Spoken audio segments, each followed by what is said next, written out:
So today's talk is about China's Next Act, which is Scott Moore's most recent book. Scott is currently Director of China Programs and Strategic Initiatives at the University of Pennsylvania at Penn. He's a political scientist whose interests center on environmental sustainability, technology, and international relations. His first book with Oxford, Subnational Hydropolitics, looked at water issues within countries. So today's talk is going to be much more at a macro international level. Scott has a very unusual career trajectory, I think one that really informs this book, which is he's not a pure academic, he's been a practitioner. He was a specialist at the World Bank, and then he's also worked as a diplomat for the US government at the US Department of State, where he's worked on these kinds of issues like climate change. And prior to entering public service, he had a postdoc at the Belfer Center at Harvard. So he works widely on environmental issues and international affairs, and has written for a wide variety of very externally facing kinds of outlets like Nature, the China Quarterly, Foreign Affairs, and the New York Times. His doctor and master's degrees are from Oxford, and his bachelor's is from Princeton. Great. So let me stop sharing. I think I just did stop share. Please join me now in a round of virtual applause if you want to use your clap reactions via Zoom to welcome Scott Moore. And yeah, Scott, you want to say hi? Thank you for coming. Thank you, Peter. Really a pleasure to be with you all. Thanks for the invitation. Great. Well, to get things started, let me ask you about the topic of the book. I think that your title is actually probably the only thing that has slightly disappointed me so far in my reading, because it really doesn't tell you anything or too much, or maybe you can defend it. It seems to be more in the subtitle. Tell me what your topic is and why you chose to spend so much time writing such a terrific book about it. Well, thanks again for the opportunity, Peter. And as you kindly mentioned, I did my graduate work in the UK. This is the first time since considerably before the pandemic, though, that I've had the chance to engage with folks in the UK. I guess some of you may be elsewhere as well, but it's a real pleasure for me, particularly when it comes to China. We do tend to live in a little bit of a bubble here in the United States and think about things primarily through the prism of US-China relations. So please help me to burst that bubble a little bit in the course of this conversation. One of the things, to answer your question, Peter, that I wanted to do in writing this book is to try to adopt a little bit more of a global perspective than we commonly hear here in the United States when it comes to thinking about China and its role in the world. And the argument that I put forward in the book is that we have to rethink that role in the world, really have to re-envision it, primarily in terms of two newer issue areas. One is environmental sustainability, and the second is emerging technologies. And that we have to think about shared challenges in those areas in terms of geopolitical rivalry and competition, as well as cooperation, as we kind of commonly and conventionally understand it. And that is really, I think, quite a bit of a change from how we traditionally think about issues like climate change as areas where we need cooperation between China and other countries. And instead, I actually think other modes of interaction can be just as useful and helpful. Great. You've sort of anticipated some of my arguments, my questions about what your argument is going to be, but maybe let's backtrack a little bit and just to get at the scope of what you cover in the book. So talk through the chapter structure, perhaps. These are new issues. 10, 20 years ago, for example, US-China relations were largely about traditional bilateral issues. But today, so many more of the issues are these global issues, and that seems to be at the heart of your analysis. Can you kind of lay out the scope of what those issues are? Sure thing. And I think it might also be helpful to say a little bit more about what kind of motivated me to write the book. And that was really another aspect of my background that you kindly mentioned, Peter, which is that I had the opportunity to spend some time at the U.S. Department of State working on the China desk, which is the office that handles U.S.-China relations. Formerly, it's called the Office of Chinese and Mongolian Affairs. No one seems to, be quite clear why that particular kind of juncture was made. But I had a portfolio or an area of responsibility called ESTH, Environment, Science, Technology, and Health. I have to tell you, and I'm sure many of you here will appreciate this, having come out of graduate school, which is, all about relentless specialization and subspecialization, and being told that, okay, you're going to cover environment, science, technology, and health. It seemed somewhere between laughable and maybe even a little dangerous to expect a single person to kind of keep track of that huge, enormous array of issues. But in the decade or so since I had that experience, I've actually come to think of that category as a pretty useful one. And indeed, even when I was at the State Department, which was in the second part of the Obama administration, I witnessed the U.S.-China relationship really be transformed by that set of issues: environment, science, technology, and health. The biggest and best example was U.S.-China engagement on climate change, especially around in the lead up to the Paris Agreement climate negotiations. But there were others, very successful example of a joint response to an Ebola outbreak in West Africa in 2014, 2015. And what I saw were these kind of newer and at the time viewed as much more kind of technical issue areas really increasingly become central to the relationship at large. And what I've seen since that time, over the last 7 years or so in particular, is that dynamic has also come to influence a lot of China's relationships with other countries, not just the United States, but that transition, in particular, the addition of a lot of technology-focused issues around, for example, China's involvement in artificial intelligence and other emerging technologies. That's been a source of considerable tension with other countries rather than common purpose, which of course was what we thought and hoped we were building around the Paris Agreement. And so what I really wanted to try to answer a little bit for myself in writing this book is both how and why these environmental, science, technology, and health issues have become a more important part of China's relationship with the world, and I would argue the most important part of its relationship with the world, but why we haven't seen that transition accompanied by greater cooperation. If anything, we've seen the precise opposite. We've seen an increase in rivalry, tension, geopolitical, economic, even ideological competition.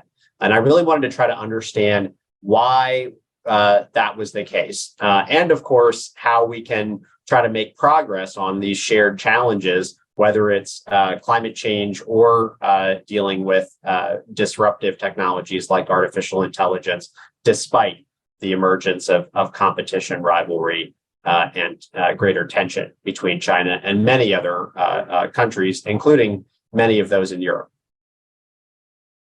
Terrific. Maybe we can drill down a little bit into a couple specific areas, and by asking you to think about which of the many areas that you cover in this book do you think are the most ripe for cooperation, and which are the most ripe for greater competition looking forward over the short term? And then later, I will ask you about which of these various topics are the most consequential. So this is really more about the prospects for cooperation and competition. Well, one thing, Peter, this is maybe a particular feature of the kind of U.S.-China policy discussion, but in this country, at least, the word China is very often followed by the word competition, but very rarely does anyone kind of devote much attention or time to defining what exactly is meant by the use of that term. And one thing that I try to do in the book is to do that, to offer a definition of what it means to kind of live in an environment shaped by competition as opposed to cooperation. And to me, the key difference between those modes of interaction between cooperation and competition is that both types of interaction involve exchange. They involve dialogue, communication, trade, other forms of interaction and exchange. But when you are aiming to compete, your aim in undertaking that interaction is to ensure that your side gains more from the interaction than the other side.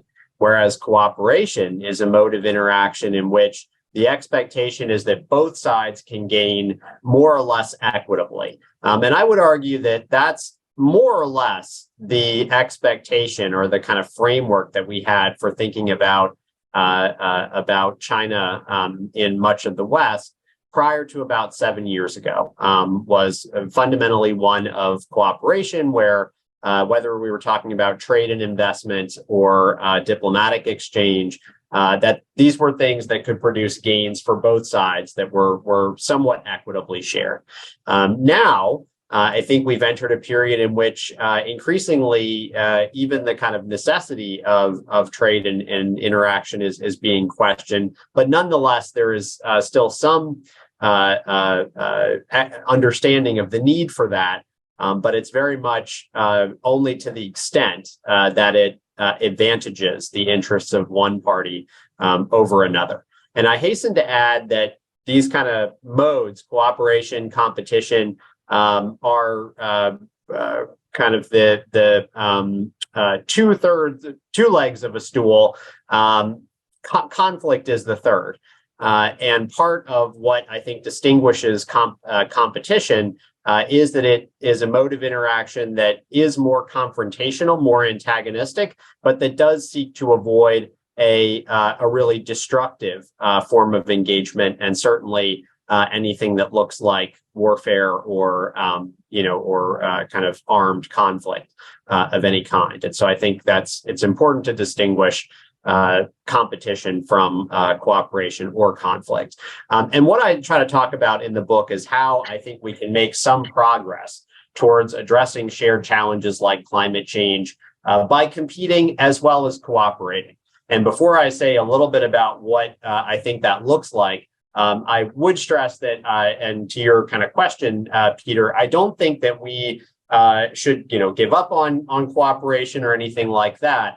I think we need several different modes of interaction, including competition. So I just came back from 𝗃𝗃𝗀𝘃 in Sharm el-Sheikh, Egypt.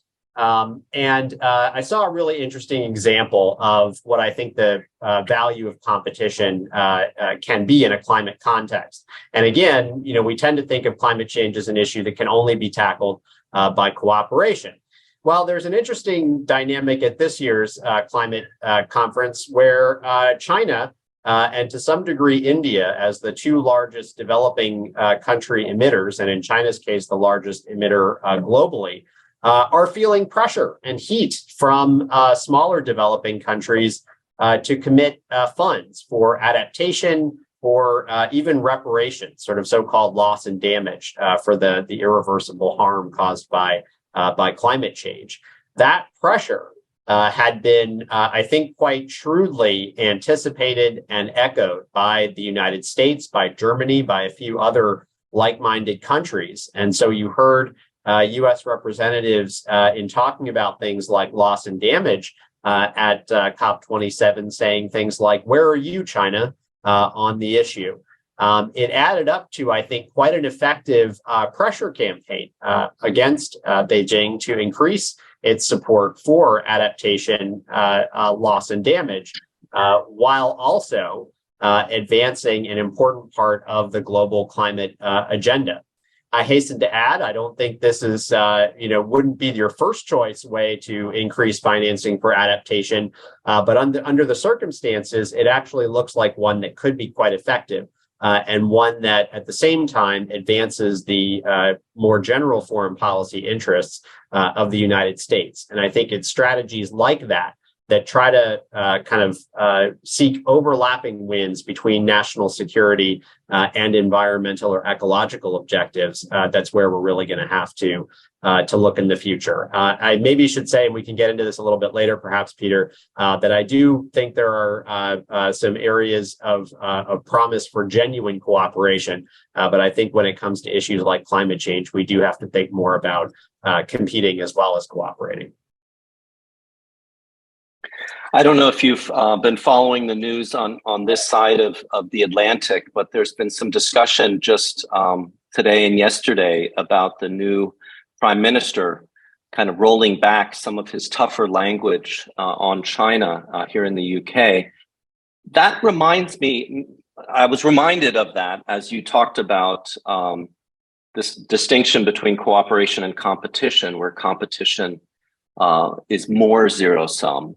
And I guess I wanted to push you a little bit on that, because I wonder whether there might be slight differences in the ways that Westerners, or certainly Americans and Chinese, think about competition. My experience in China is that Chinese do tend to think about competition as a zero-sum game.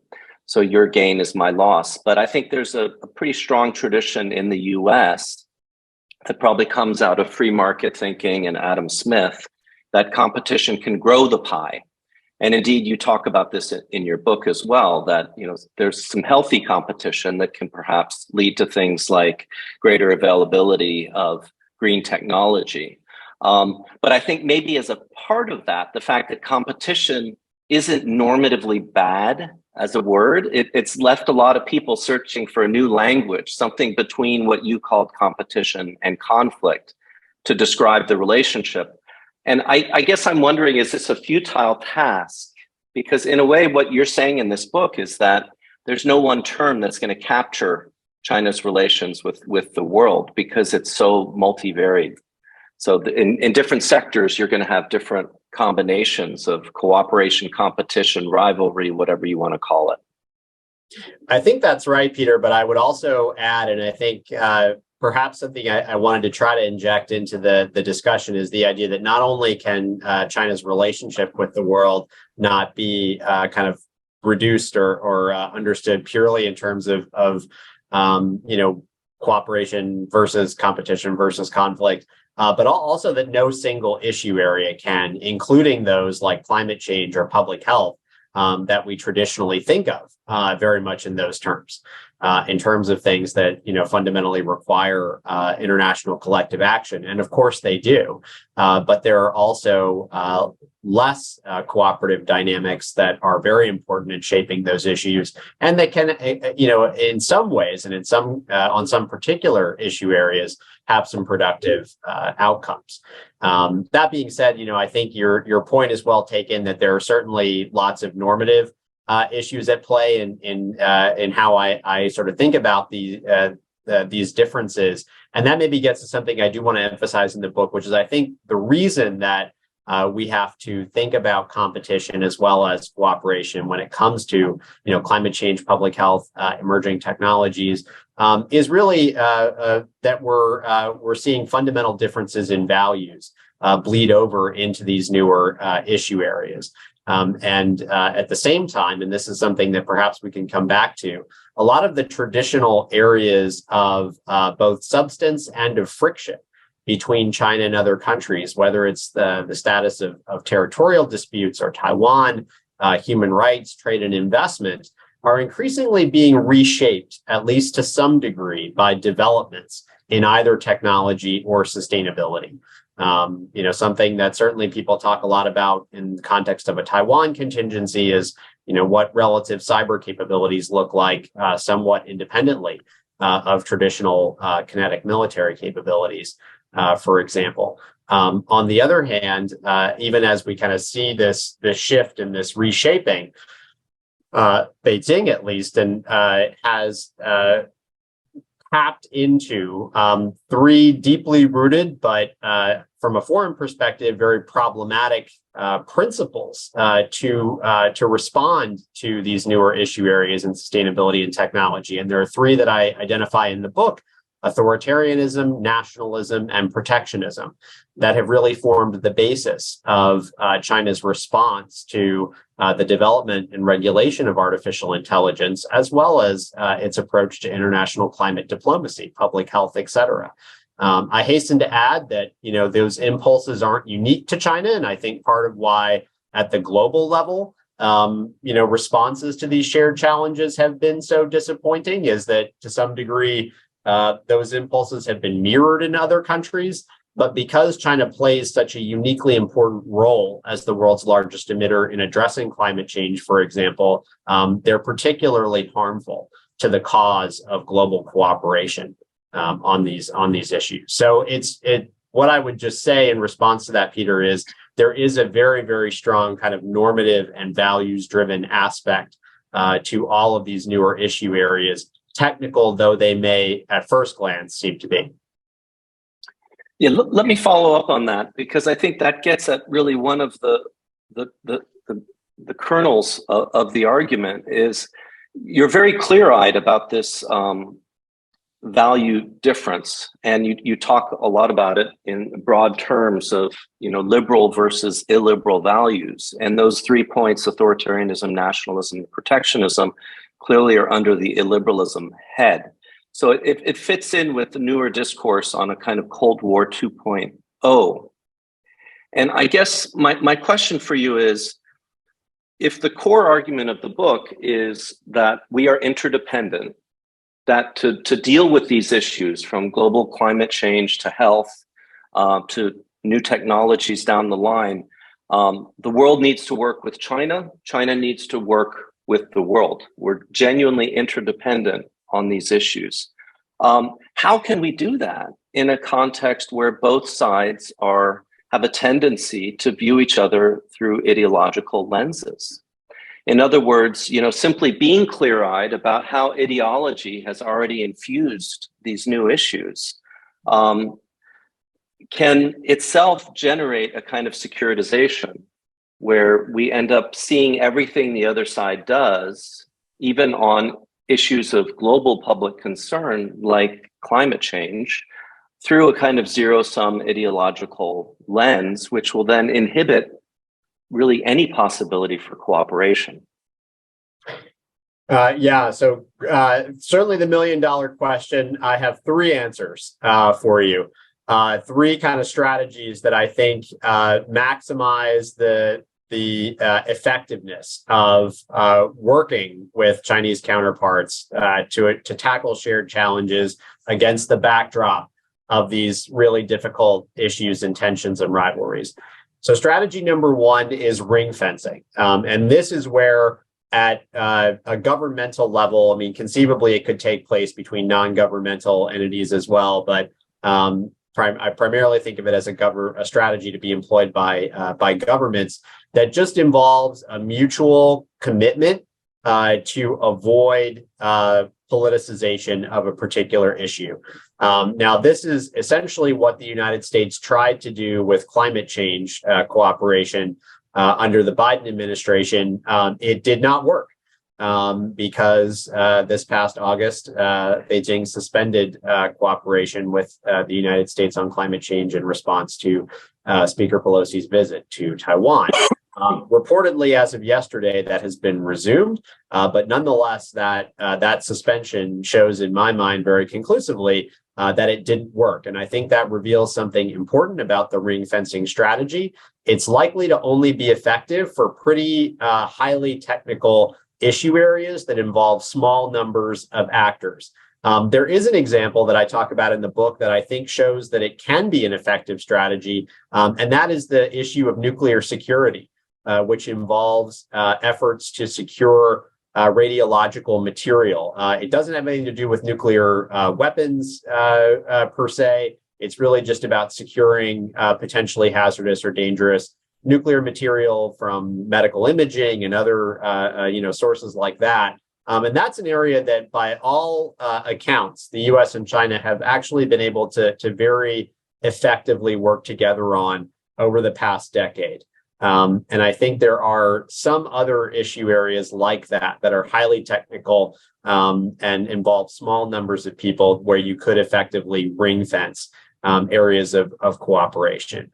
The second approach is essentially an allied or partnership driven one, where the United States and its kind of like-minded partners and allies around the world, certainly including those in Europe, band together to present a common sort of framework for dealing with shared global challenges that then creates some leverage over Beijing to take action that accords with international norms and standards. And so I think the example of adaptation financing in the context of the climate talks is an example of this, where the United States has the ability to, working with its European partners, form a global coalition to kind of shape the approach to adaptation financing that then engages China and does so from a position of strength, and one that exerts some pressure on Beijing to contribute multilaterally instead of bilaterally, which it has previously preferred to do, but which is generally not favorable to the foreign policy interests of the U.S., its partners, and its allies. So I'm thinking, for example, of much of what we would think of as sort of things that might benefit climate adaptation has been channeled through Belt and Road, South-South cooperation funds, and other things that, generally speaking, have not been favorable to the interests of the U.S. and its partners and allies. The third and final strategy that I think can be effective is to look for areas in which there is still a real asymmetry between China and other countries, and where China effectively needs things from other countries. And I think there's one issue area in particular that stands out to me, that is in the area of biotechnology, where that asymmetry can be used to push Beijing to adopt norms and standards that are favorable and again accord with international principles. And I think that's particularly important when it comes to the regulation of things like gene editing, in which China, as a major technological power, plays a really important and critical role, but where political tensions really prevent much substantive dialogue from a sort of cooperative standpoint. One final thing that really stood out to me in the book is that we tend to, again, perhaps particularly in the United States, think about the U.S. sort of China relationship or China's relationship with the world primarily in governmental terms, when in fact it's a very broad and deep relationship that encompasses universities, research institutes, certainly the private sector, even civil society. And that breadth and depth is particularly significant and apt when it comes to emerging technologies, or when it comes to environmental or ecological issues, in which the private sector, again, universities, research institutions play a really critical role. And we have to think much more deliberately and deeply about how to work through sub-state and non-state actors instead of national governments to try to tackle these shared challenges. And I think doing that, focusing at the sub-state, non-state level, can also open up some new areas for dialogue that are effectively shut off at the governmental or diplomatic level. Thank you, Scott. A lot there to work with. I'm just going to initially follow up on your second strategy of partnership and tie it back into your core argument about values and ideology as being an area of divergence. One thing that you mentioned a few times that you studied at Oxford, but now you're back in the U.S., so you're very familiar with this transatlantic situation. And I guess I wanted to ask about your thoughts on how that has evolved, perhaps since you were at Oxford, because in a way, my sense, even though I've only been over here for about 5 years, is that before I came over here, Europe largely looked at China in an apolitical economic way. And it was the United States that was looking at China through ideological lenses, both the liberalism and liberal values that you've mentioned, but then also nationalism, because the US was the superpower, and therefore it was being challenged by the only other superpower, China. But those weren't things that Europeans thought about so much. You know, nationalism, they weren't really in that game with China. And their relationship with China was largely apolitical and largely restricted to economic interdependence and many opportunities for growth, especially in countries like Germany. But that seems to have changed a lot. So I'm wondering what your thoughts are for this partnership category. In other words, essentially, is the United States going to be able to work together with like-minded countries in Europe and elsewhere more in order to create a kind of the institutional structures that would actually ultimately facilitate greater cooperation with China, as opposed to a situation where China can simply divide and conquer and prevent Western countries from working together to pursue this kind of partnership strategy?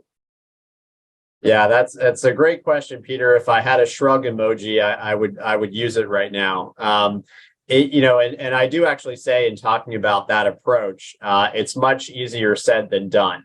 And there's kind of an inherent contradiction, I think, to that kind of approach. The alliance or sort of partnership-led strategy is most effective when it's a very broad coalition. But the difficulty of keeping that coalition together increases with the number of actors involved, and the number of parties involved. And yet, I think particularly in the kind of issues that I'm concerned with, climate change or norms and standards around development of artificial intelligence, it really does have to be a broad coalition that includes not just NATO, Japan, but the Indias of the world as well. So it has to be a fairly large coalition to be effective. And it's certainly not going to be effective in all cases. That being said, I think there is kind of an underlying trend that you alluded to, which is a worsening of relations between China and most other major powers around the world. And I think there are certainly, kind of ebbs and flows in that, but I think it's a discernible trend over the last 5 to 7 years, and one that I do expect to continue. And this is perhaps something we can come back to, but looking at the vision that Xi Jinping presented at the 20th Party Congress, this is fundamentally a more autarkic, self-reliant, less globally kind of integrated and open China. That at least if Xi is to be believed, and I don't think we have many reasons to listen to anyone else, is going to be one that turns away in some important ways from the world over the next few years. I don't mean to say that's means that China's going to be closed off, and certainly Xi has some nods in his work report to wanting to increase international cooperation and exchange, for example. But fundamentally, this vision is of a China that's turning away from much of the rest of the world. And, just empirically, through a lot of China's foreign policy actions, you can see the kind of seeds being sown of a more antagonistic, belligerent approach to many, if not most, countries. And, just as a final response to what you said, I think you're absolutely right that the United States was, for a long time, almost alone in thinking about China through kind of political, military, as well as economic terms. But that has really changed. Again, I think primarily just the last 5-7 years. I think that shift has been dramatic in the case of the UK. But as far as I can tell, it's been even more dramatic in the case of Germany. And, I was so struck, and I mean, this isn't a statement by a policymaker, so one has to keep that in mind. But I was so struck, the head of the BND had a quote about 3 weeks ago to the effect of, "Russia is the storm, but China is climate change." in terms of thinking about Germany's security. And I mean, that is just a really chilling statement to me. But I think, I can only assume is illustrative of at least some, degree of elite thinking in Europe about where China is headed and where the sort of focus of relations should be. Again, a lot there to follow up on. I think I'll start with your previous point about the potential role of the non-governmental sub and non-state sectors in kind of bridging a chasm that sometimes can't be bridged directly between China or Beijing and Washington and Paris and Berlin. And my question there for you is, given the tendencies, the trajectory you just mentioned within Chinese politics and the increased consolidation of power under Xi and this new trend towards a kind of greater control, to what extent do you think it's likely or possible that on the Chinese side, there'll be a willingness to allow sub-state, non-state actors to play significant roles in any of these? Or are there certain sectors where it seems more plausible to you? It strikes me that in the West, there would be openness in probably most sectors to non-state actors getting involved, anything that doesn't touch too directly on national sovereignty. But in China, I'm kind of left scratching my head. What area, might the CCP under Xi give a little bit of autonomy to non-state actors to play a constructive role? So yeah, I think you hinted at what my answer would be, Peter. It certainly depends a great deal on exactly who we're talking about, what entities, and on what sector, and on what issues, as well as, frankly, the kind of prevailing political condition at the time, which I think is fair to say is going to vary even against this backdrop of kind of an overall chill descending on China. But you see actually quite a bit of interest on the part of state-linked and kind of official actors in thinking about ways of regulating artificial intelligence, and interest in what how other countries are thinking about similar problems.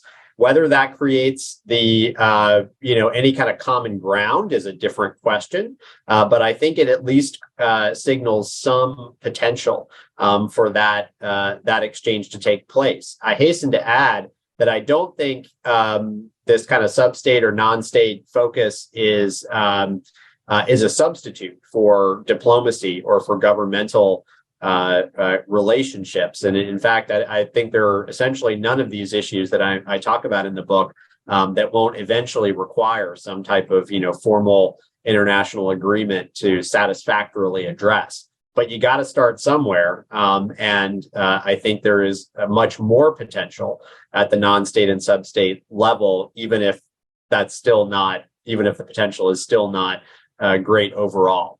One final thing I'll just mention in this, and I think there's a tendency, particularly in American policy circles, maybe a little less so now, but to talk about or sort of envision China's firms as being joined at the hip with the party and the state, and that is in fact very rarely true.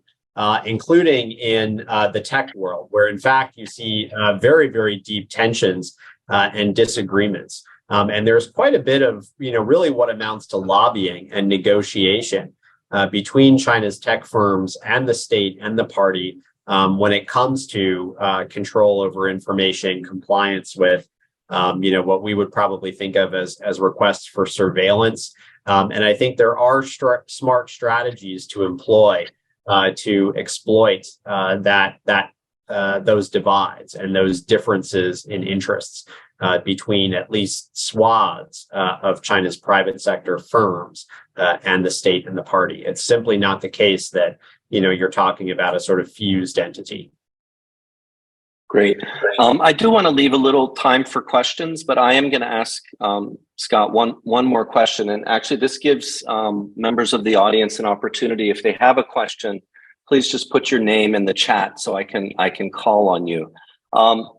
So I guess the last question I want to ask, at least for this section, was in my mind a second ago. Where did it go? It went about the sub-state, non-state, or private sector. No, it was a broader question. Reductionism.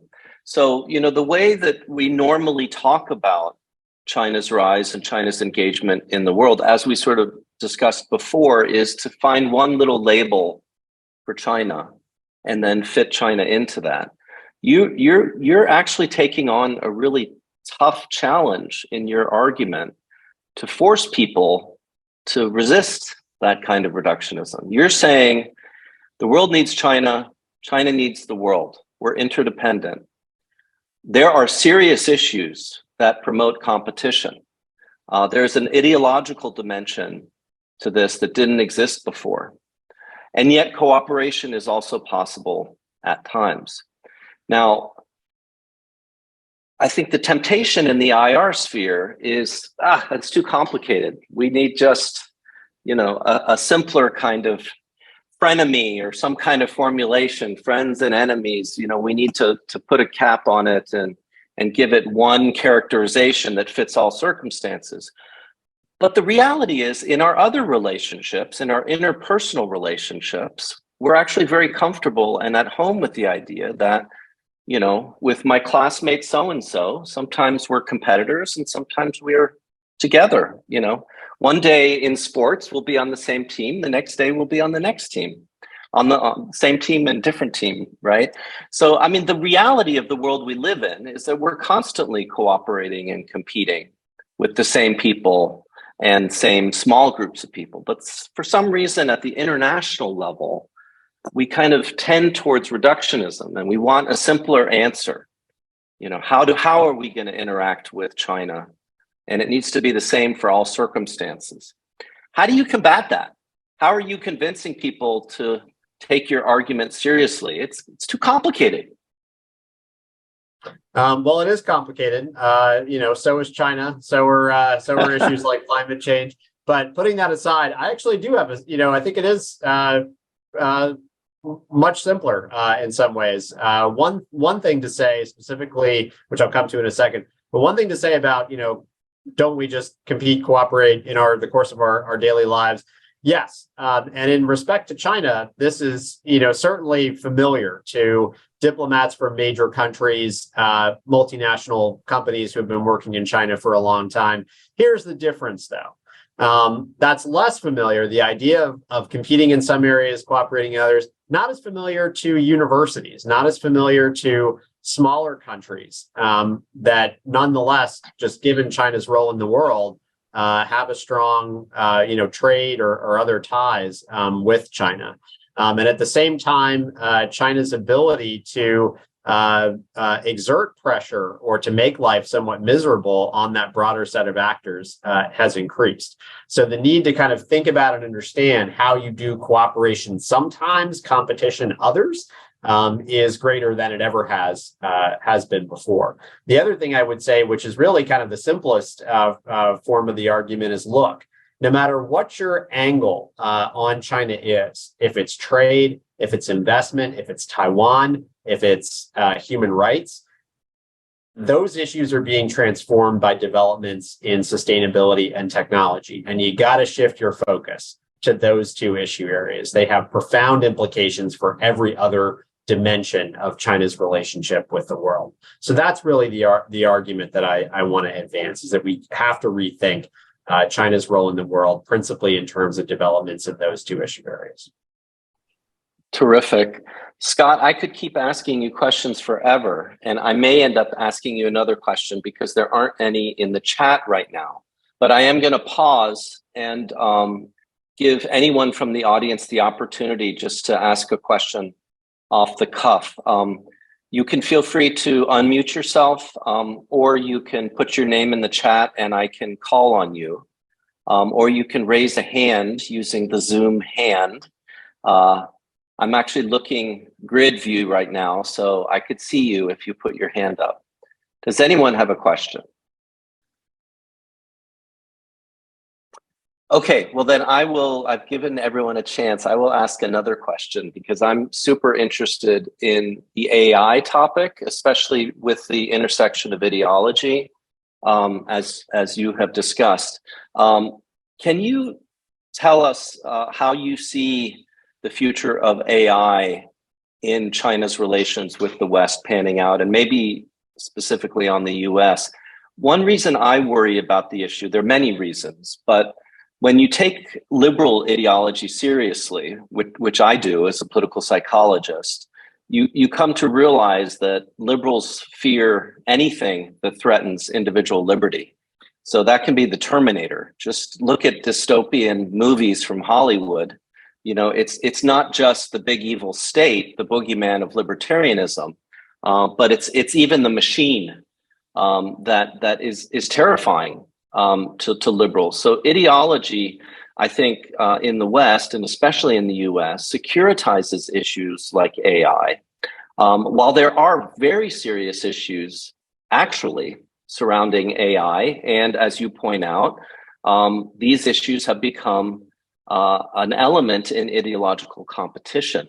And so they are going to be serious issues, but how do we address those issues? How do we discuss them without falling prey to this kind of securitization that comes from our pre-existing ideologies? Meanwhile, of course, on the Chinese side, there's an anti-imperialist nationalism that will be securitizing the ways that Chinese think about issues like AI vis-a-vis the West. Oh, they want to use AI to, you know, to keep humiliating us, basically. Just like we might think, China, AI, you know, you've got communist state, you've got the machine, everything that terrifies us and gets us to the movies.